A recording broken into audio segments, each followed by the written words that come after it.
안주하다라는 말이 있습니다. 안주하다. 여러분 많이 들어보셨죠? 어떤 삶에 안주를 한다.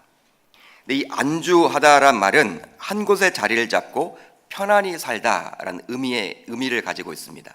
그게 바로 1차적인 의미죠. 한 곳에 자리를 잡고 편안히 살고 있다. 이게 바로 1차적인 의미예요. 그리고 현재의 상황이나 처지에 만족한다라는 의미도 있습니다. 그런데 사람은 누구나 안주하려는 생각과 마음을 가지고 있어요. 누구나 그렇습니다. 그 이유는 바로 사람은 대부분 편안함과 안정감을 추구하기 때문이죠. 여러분, 편안함을 이렇게 싫어할 사람이 있을까요? 편안한데. 안정을 여러분 싫어할 사람이 있습니까? 다 그것을 원하죠. 그러기에 변화를 자주 이야기하지만 대부분은 변화에 두려움을 가지게 됩니다. 개혁이 그렇게 쉽지가 않은 거예요. 그러기에 막상 변화를 마주하게 되면 주저하는 것도 현실이에요. 따라서 이 편안함과 안정감은 삶을 안주하게 만드는 궁극적인 요소입니다.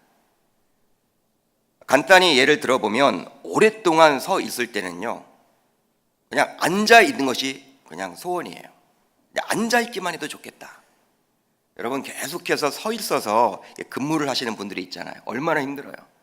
백화점에서 근무하시는 분들 만나보면요, 다리가 다 퉁퉁 부어 있어요. 옷은 멋지게 입어도 집에 가면 여러분 이렇게 다리가 그냥 계속 이렇게 부어 있다고 그래요. 그러니까 그분들의 소원은 그냥 앉아서 좀 근무를 해보는 것이죠. 근데 앉아서 근무를 해보면 어떻습니까, 여러분? 눕고 싶은 게 사실이에요. 눕고 싶은 게. 누워 있고 싶어요, 그냥 사람이. 누워 있다 보면 자고 싶고, 이게 편안함을 추구하는 것이죠. 이런 편안함을 추구하다 보니 과학기술이 발달하고 문명이 발전을 이룬 것도 엄연한 사실입니다. 보다 편안하게 살기 위해서 인간이 머리를 쓰고 제품을 개발하는 것이죠. 예전에 모 회사에서 샴푸를 하나 개발했습니다. 특별한 샴푸를 하나 개발했어요. 그 이전에는 샴푸와 린스를 따로 구입해서 사용했는데요, 굉장히 불편하기도 하고 번거롭다고 느낀 한 연구원이 샴푸와 린스를 한 번에 사용할 수 있는 제품을 개발했습니다. 그 샴푸의 이름이 무엇입니까? 하나로 샴푸입니다. 하나로 샴푸. 이것은 소위 대박을 터뜨렸죠. 샴푸와 린스를 한 번에. 굉장히 여러분 잘 팔렸어요. 보다 편안함을 추구하다 보니 이 하나로 샴푸와 같은 제품이 나오게 된 것입니다. 여러분, 이 스마트폰도 마찬가지예요. 어떻게 하면 컴퓨터와 이 핸드폰 기능을 같이 결합할 수 있을까? 거기서 출발을 한 거예요. 개발을 한 것이죠. 연구원이 개발을 한 것입니다. 편안함을 추구한 것이죠. 요즘은 흔하게 지우개 달린 연필을 볼 수가 있어요. 지우개 달린 연필. 그러나 1867년 전에는 그런 제품이 없었습니다. 바로 하이만이라는 어린 소년이 지우개 달린 연필을 발명하기 전에는 그러한 제품이 존재할 수가 없었어요. 하이만은 아버지가 일찍 돌아가셔서 홀 어머니와 함께 어렵게 생활을 했다고 합니다. 그러니까 어머니가 이 아이를 키우려고 하니까 굉장히 집안이 어려웠다 그래요. 다른 또래 친구들은 학교에 갈 수 있었지만 하이만은 학교에 갈 수가 없었어요. 그 당시만 하더라도 이 학교를 가려면 돈을 내고 다녀야 하기 때문에, 지금은 이렇게 대부분 중고등학교까지 광명도 이제 고등학교도 이제 무상교육이 된다라는 이야기가 있는데, 초등학교는 여러분 당연히 이제 지금 의무교육 아닙니까? 우리나라는 중학교 때까지는. 근데 그 당시만 하더라도 그러지 않았던 것 같아요. 그러니까 친구들은 학교를 가는데 집에 있는 거예요. 돈이 없어서.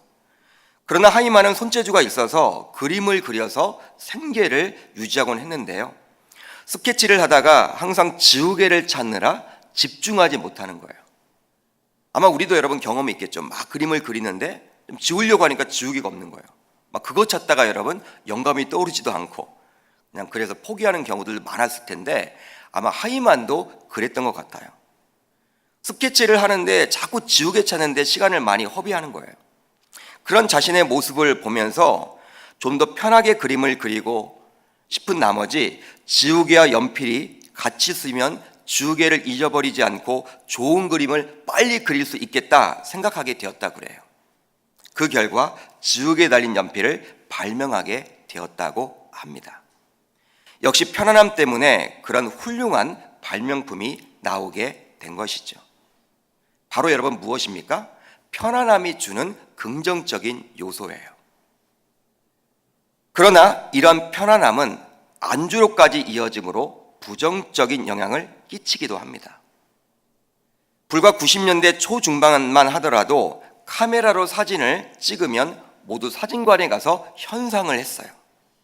집에서 현상할 수가 없었어요. 사진관에 가서 현상을 했고요. 필름을 구입했습니다.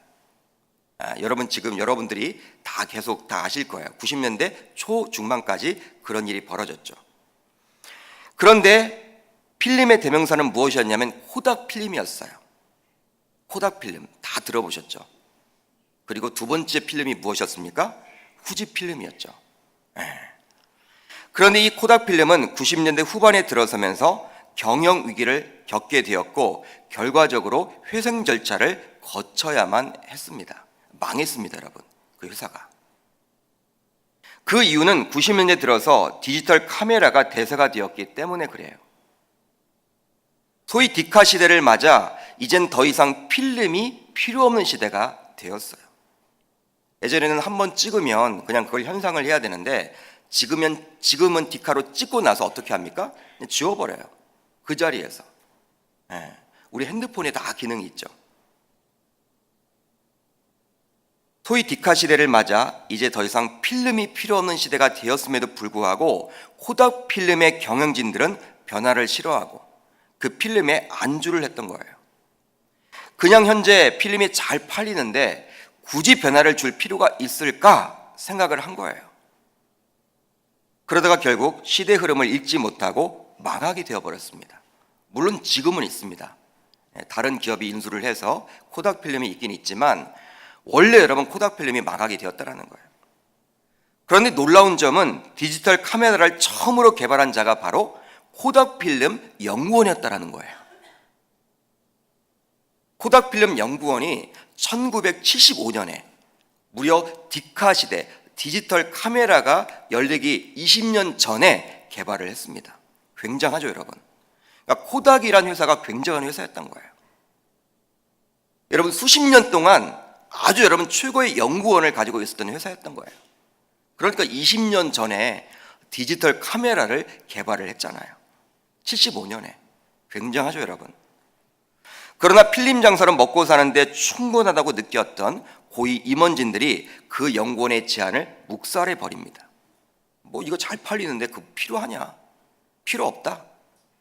여러분 그 연구원이 여러분 그걸 가지고 다른 회사 간 거예요. 그만큼 편안함이 너무 도가 지나치면 안주가 되어 버립니다. 그리고 결과적으로 비극을 맞이하게 되는 것이죠. 따라서 편안함을 추구하는 것까지는 애교로 봐줄 수가 있지만 그것이 과한 나머지 안주가 되어버리면 문제가 됩니다. 그러게 중앙일보 논설위원을 지냈던 정진홍 박사는 그의 책 마지막 한 걸음은 혼자서 가야 한다라는 이 책에서 안주는 안락사다라는 이야기를 합니다. 안주는 안락사래요. 즉 더 이상 도전을 하지 않고 안주하는 삶은 서서히 죽어가는 것과 마찬가지인 것이죠. 그러니까 자신도 모르게 죽어가는 거예요. 서서히. 그게 바로 안주의 삶입니다. 그러나 여러분, 현실은 어떠합니까? 우리네 인생은 안주를 하도록 만들어요. 우리의 삶은 안주를 하도록 자꾸 만듭니다. 더 이상 안주하지 않겠다라고 수없이 다짐을 해보지만 이러한 다짐은 다짐으로 끝날 때가 많이 있어요. 그것이 바로 안타까운 현실이죠. 그만큼 삶의 안주에서 벗어나는 것은 결코 쉽지 않습니다. 결코 쉽지 않아요. 그냥 그대로 있고 싶어요. 여러분 이 새벽 제단에 나오는 것도요, 여러분들이 이겨내고 나오신 거예요. 어제 분명히 제가 옆 사람과 인사를 하면서 새벽에 뵙시다 라고 했죠. 그 가운데 과연 몇 %만 지금 나와 있습니까? 다 3월 한 달은 하나님 앞에 맡겨야지. 그래 한번 도전해 보겠다. 어제 저녁까지는 그런 마음을 가졌어요. 그러나 일어나지 못해요. 안주하는 거예요, 여러분. 평안함을 추구하는 거예요. 그냥 안정감 그대로 있고 싶은 거예요. 어떤 계기가 되어서 이곳에 나오면 좋겠지만 이것이 여러분 쉽지 않은 거예요. 본문이 이제 히브리서 11장 8절을 보게 되면요, 믿음으로 아브라함은 부르심을 받았을 때 순종하여 장래 유업으로 받을 땅에 나아갈새 갈 바를 알지 못하고 나아갔으며 라고 나옵니다. 히브리서 11장은 보통 믿음의 장이라고 이야기를 하며 구약의 여러 인물에 대해서 짤막하게 진술을 해줍니다. 한 절 아니면 두 절로 기록을 해주고 있어요. 그러기에 그들 인생의 족적을 제대로 살펴보기 위해서는 성경 안으로 들어가 보셔야 합니다. 그러니까 히브리서 설교를 할 때에는 항상 구약 성경 안으로 들어가죠. 창세기에 들어가거나 사사기에 들어가거나 그 성경 인물이 나와 있는 그 말씀을 살펴봐야만 해요. 하나님께서 아브람을 불렀다라는 내용, 바로 11장 8절에 나와 있는데 이 내용은 창세기 12장을 보면 나옵니다. 그리고 사도행전 7장에도 역시 나오죠. 그런데 창세기 12장을 보게 되면 하나님께서 하란에 머물고 있던 아브람에게 나타나셔서 부르셨습니다. 여러분, 어디에서 불렀다고 나와 있어요? 하란이란 곳이에요. 그러나 사도행전 7장 이 스데반이 순교하면서 설교한 그 내용을 보게 되면 하란이 아니라 메소포타미아 지역, 즉 갈대아 우르에 있을 때 불렀다고 나와요. 여러분, 이것을 어떻게 봐야만 할까요? 이 차이는 어떻게 설명을 해야 할까요? 창세기 12장과 사도행전 7장이 달라요. 내용이 달라요. 한쪽에서는 하란에서 불렀다고 나와 있고 한쪽에서는 메소포타미아 지역, 즉 갈대아 우르에서 불렀다고 나와 있습니다. 그렇다면 모세의 주장이 다릅니까? 틀린 것입니까? 아니면 스데반의 주장이 틀린 것입니까? 여러분, 이것을 어떻게 설명을 할까요? 느헤미야 9장과 여호수아 24장을 통해서 답을 얻을 수가 있어요. 바로 느헤미야 9장 7절을 보면 이렇게 나와 있죠. 주는 하나님 여호와시라. 옛적에 아브라함을 택하시고 갈대아 우르에서 인도하여 내시고 아브람이라는 이름을 주시고. 여호수아 24장 2절로 3절을 보게 되면 이렇게 나와 있어요. 여호수아가 모든 백성에게 이르되 이스라엘의 하나님 여호와께서 이같이 말씀하시기를 옛적에 너희의 조상들 곧 아브람의 아버지 나홀의 아버지 데라가 강 저쪽에 거주하여 다른 신들을 섬겼으나 내가 너희의 조상 아브라함을 강 저쪽에서 이끌어내어 가나안 온 땅에 두루 행하게 하고 그의 씨를 번성하게 하려고 그에게 이삭을 주었으며. 아멘. 즉 본래 아브라함의 아버지 데라를 비롯한 그의 집안은 갈대아 우르에서 대대로 이방 신들을 섬기고 있었습니다. 우리가 생각하기로 아브라함은 예수 잘 믿는 집안, 하나님을 잘 섬겼던 집안으로 생각하기 쉬워요. 3대째 믿었다, 4대째 믿었다, 그렇게 생각하기 쉬운데 그렇지 않아요. 실제로 그의 집안은 불신 가문이었습니다. 불신 집안이었어요. 분명히 나와 있죠, 여러분. 여호수아 24장 2절로 3절을 보게 되면 데라가 강 저쪽에 거주하여 다른 신들을 섬겼다.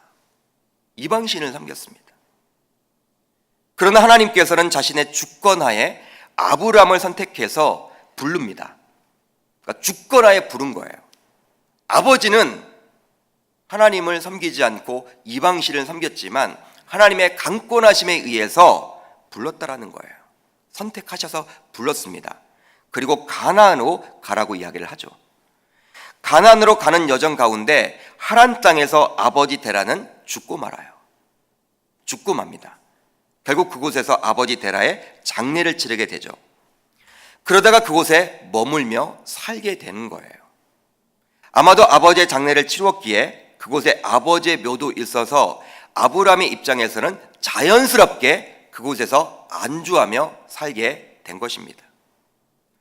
그런데 하란에 살고 있던 아브라함에게 하나님은 다시금 나타나셔서 가나안 땅으로 가라고 한 거예요. 그러기에 창세기 12장을 보면요, 첫 번째 부르심이 아니라 두 번째 부르심임을 알 수 있는 것이죠. 본래 어디에서 불렀어요? 갈대아 우르에서. 갈대아 우르에서 대대로 우상을 섬기고 있는데 하나님이 주권적으로 선택하셔서 불러서 가나안 땅으로 가게 한 것입니다. 그래서 아버지와 함께 떠나요. 떠나다가 하란이라는 곳에 머물렀는데 아버지가 고만 죽게 됩니다. 죽어버렸어요. 묘소가 있겠죠. 그곳이 여러분 살기 좋은 곳이었기 때문에 그곳에 머물렀던 거예요. 하나님은 가나안 땅으로 다시 가라고 다시금 나타나셔서 지금 아브라함에게 이야기를 해주고 있는 것이죠. 그러게 창세기 12장의 내용과 사도행전 7장의 내용은 상충되는 내용이 결코 아닙니다. 그렇게 보셔야 하는 거예요. 여러분, 2019년도를 살고 있는 우리들은 교통이 발달하고 인터넷의 발달로 인해서 시 공간을 초월하여 살고 있다고 해도 과언이 아닙니다. 요즘은 멀리 아프리카 혹은 중남미에 있는 선교사님들과도 쉽게 통화를 하거나 카톡으로 정보를 주고받기도 해요. 실제로 제가 개인적으로 교제하고 있는 선교사님이 한 분 계시는데 바로 IT 선교사님입니다. IT. 여러분, IT란 나라 들어보셨습니까? 요즘 과격 시위로 무척 혼란스러운 IT의 상황에 대해서 카톡으로 제가 실시간으로 정보를 받아요. 선교사님이 그렇게 기도 제목을 올려주세요. 위기라는 것이죠. 데모가 얼마나 심한지. 도미니카 공화국으로 도망갈 수밖에 없다라고, 피할 수밖에 없다라고 그렇게 이야기를 하시더라고요. 아마 여기 계신 분들 가운데서는 IT란 나라가 어디 있는지도 잘 모르시는 분들도 계시겠지만 IT는 중남미에 있는 나라로서 세계에서 가장 가난한 나라 가운데 하나입니다. 그 나라에서는 요즘 민중폭동이 일어나고 있어요. 먹고 살기가 힘드니 사람들이 길거리로 뛰쳐나온 것이죠. 마치 우리나라 6.29 선언처럼, 그때 하는 것처럼 민주항쟁처럼 먹고 살기가 힘드니까 막 국민들이 일어난 거예요. 지금 대통령은 피해 다니고 치안이 굉장히 불안합니다. 그런 나라에서도 실시간으로 기도 제목이 전해져 오니 참 신기한 것 같기도 해요. 예전에는 여러분 다 특파원들, 기자들만 그렇게 먼 나라에 갔는데 요즘에는 그 나라에 살고 있는 모든 사람들이 다 기자가 되는 거예요. 다 스마트폰으로 찍으니까. 제가 기억해 보니 불과 10여 년 전만 하더라도 지금처럼 실시간으로 기도 제목을 받을 수 없었던 것 같습니다. 아마도 카톡과 같은 개인 SNS가 등장한 이후 멀리 떨어진 분들에게도 실시간으로 정보를 얻게 되는 것 같아요. 이 카톡이라는 게 굉장한 거죠, 여러분. 그러게 지금은 외국에 가서 살거나 다른 도시에 가서 살아가는 것이 그리 큰 문제가 되지 않아요. 아니, 오히려 잘 모르는 도시에 가서 잠시 살다 오면 좋겠다. 혹시 여러분들은 그런 생각 안 해보셨어요? 아무도 없는 곳에 가서 잠시 살아보고 싶다. 요즘 젊은이들은 그런 생각을 많이 하거든요. 떠나고 싶다.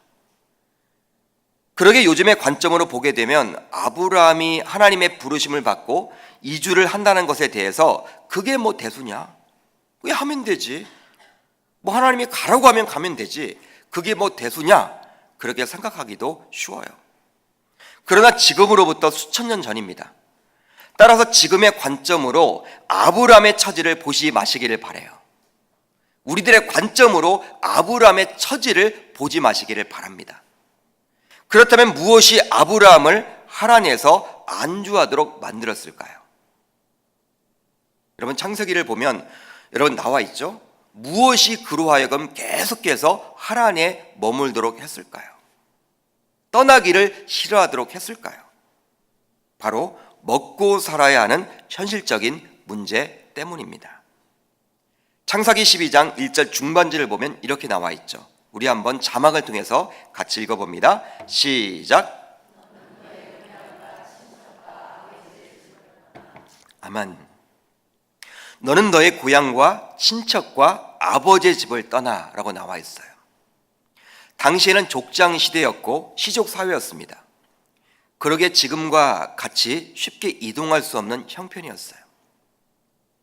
자신이 살고 있는 부락이 모두 관계를 맺고 연결이 되어 있었습니다.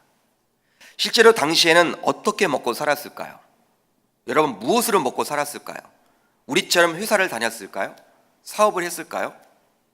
여러분, 뭘 했습니까? 농업을 지었거나 농사를 지었거나 목축을 했겠죠. 그러니까 농사를 지었거나 목축하는 게 전부였을 거예요. 그러게 동네 사람들의 도움을 서로 주고받으면서 일을 해야만 했던 거예요. 시족 사회이니 상부상조가 기본 원칙이죠. 기브앤테이크가 원칙입니다. 여러분, 농사는 혼자 지을 수가 없어요. 사람들의 도움이 필요합니다. 양도 여러분 혼자 칠 수가 없어요. 같이 모아놓고 치는 것이죠. 아버지를 중심으로 모여 사는 당시의 사회를 떠올려 보셔야 합니다. 우리나라도 불과 100여 년 전까지만 하더라도 집성촌을 이루며 살았습니다. 집성촌을 이루었죠. 같은 성을 가진 사람들이 함께 모여 살았어요. 지금도 시골을 방문하게 되면 집성촌의 흔적을 살펴볼 수가 있게 되죠. 지금은 집성촌에 어르신들만 남아있고 젊은 층들은 모두 도시로 떠나는 상황이에요.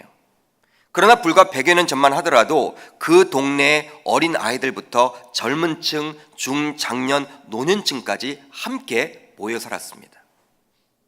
사랑하는 성도 여러분, 이런 상황 속에서 아브라함이 고향과 친척과 아버지의 집을 떠나 먹고 사는 것은 현실적인 문제에 적신호가 켜지는 거예요. 여러분, 그렇지 않겠습니까? 당장 먹고 살아야 하는데 지금 어디를 떠난단 말이에요? 어디를 떠난단 말이에요? 목축업과 농업이 전부였는데 그것을 어쩌면 포기해야만 하는 상황에 처하게 되는 것이죠.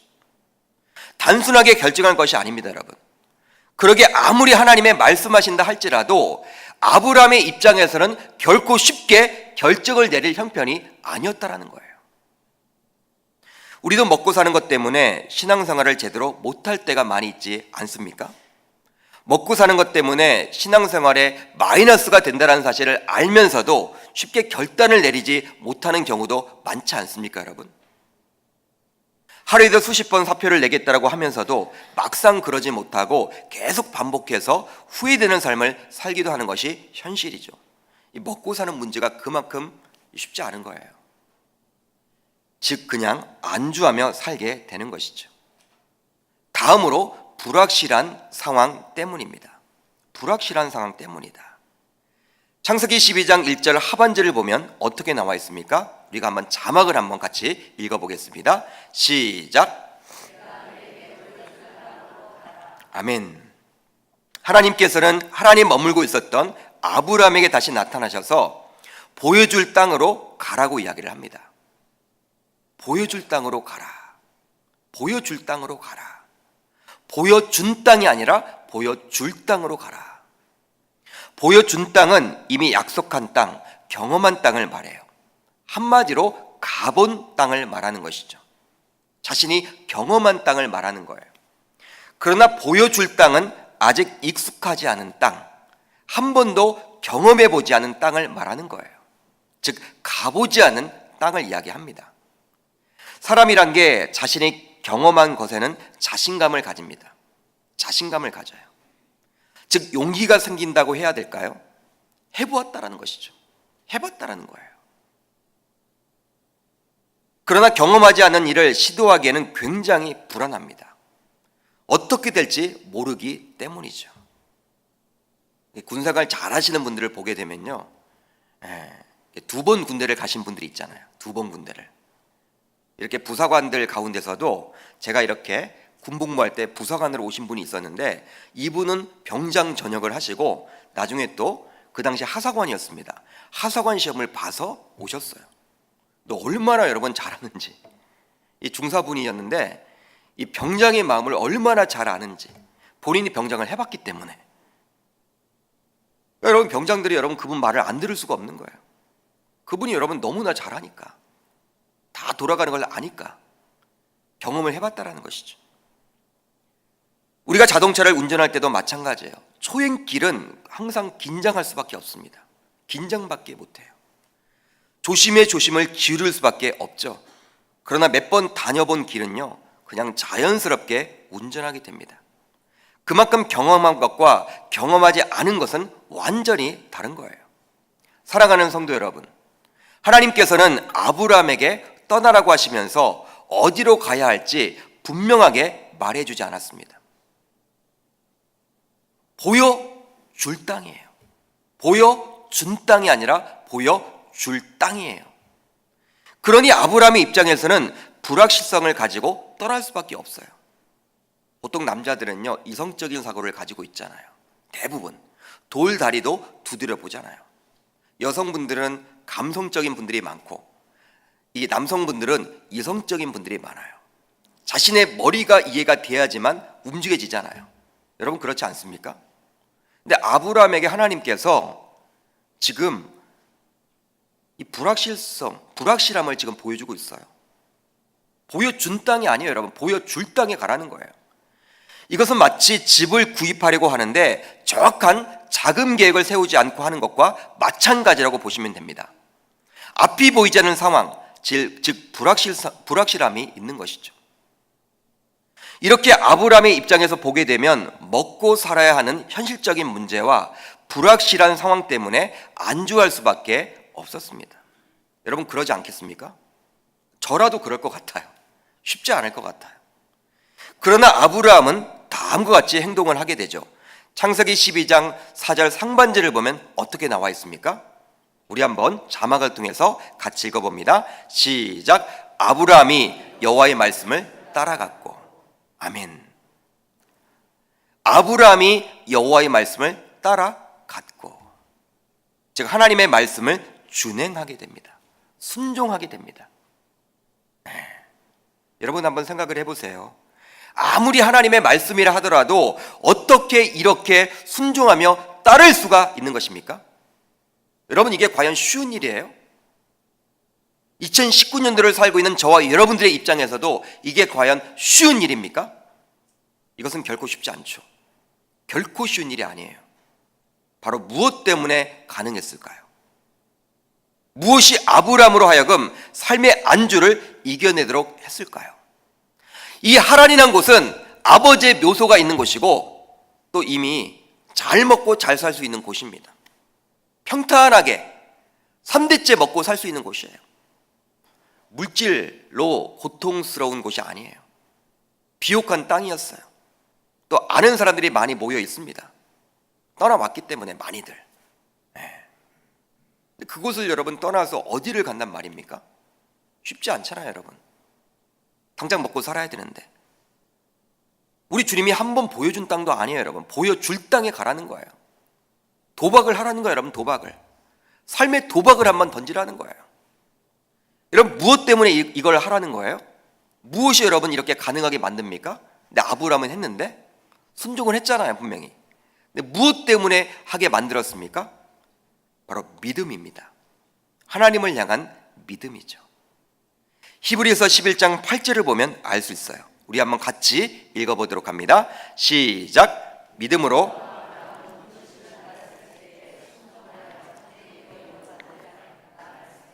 갈 바를 알지 못하고 나아갔으며, 믿음으로 아브라함은 부르심을 받았을 때 순종하여 장래 유업으로 받을 땅에 나아갈세. 갈 바를 알지 못하고 나아갔다라는 거예요. 믿음으로라고 나와 있는데 믿음을 가지고 그 뜻입니다. 믿음을 가지고, 믿음 때문에, 믿음으로 승리를 했다라는 거예요. 삶의 한 주를 유발했던 현실의 먹고 사는 문제와 삶의 불확실성을 하나님을 향한 믿음으로 이겨낸 것입니다. 그러게 믿음으로 삶의 안주를 극복할 수 있는 거예요. 여러분 우리의 의지를 가지고 우리의 결단만으로 삶의 안주를 이겨낼 수 없습니다. 결코 안 돼요. 삶의 안주를 이겨낼 수 있는 것은 바로 믿음이에요. 믿음은 무엇입니까, 여러분? 믿음은 무엇이에요? 하나님이 크게 보이는 게 믿음이에요. 세상의 상황이 크게 보이는 것이 아니라 하나님 자체가 크게 보이는 게 바로 믿음이에요.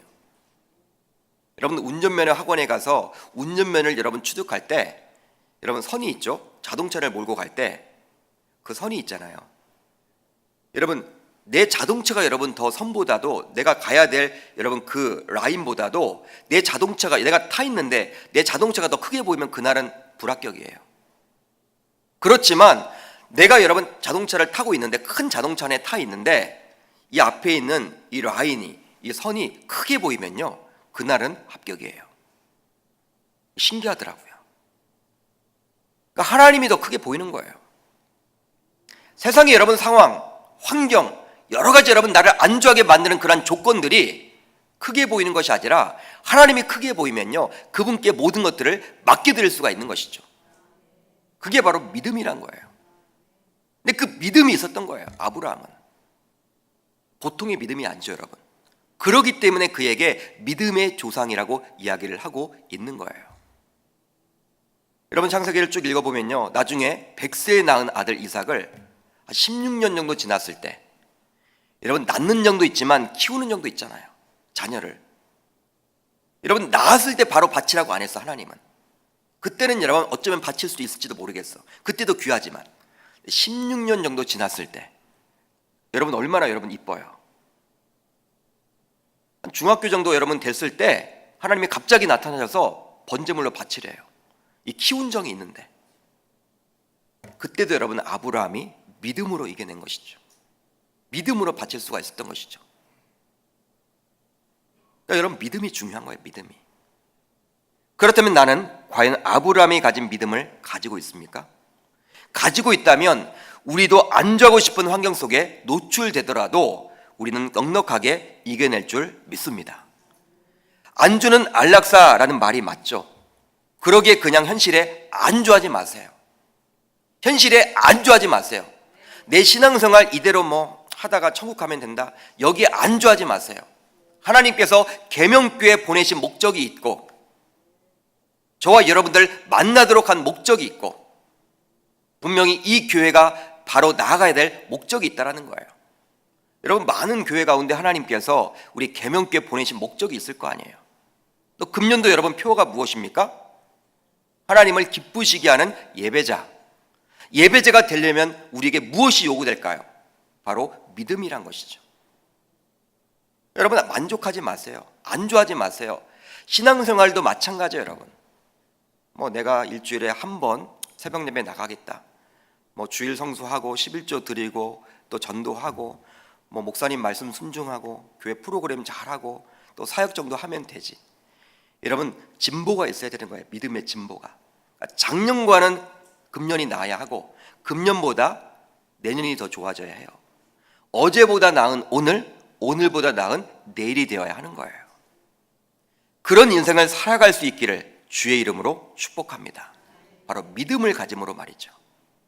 삶의 안주, 우리를 내려앉게 만듭니다. 여러분 안주하게 되면 안락사예요.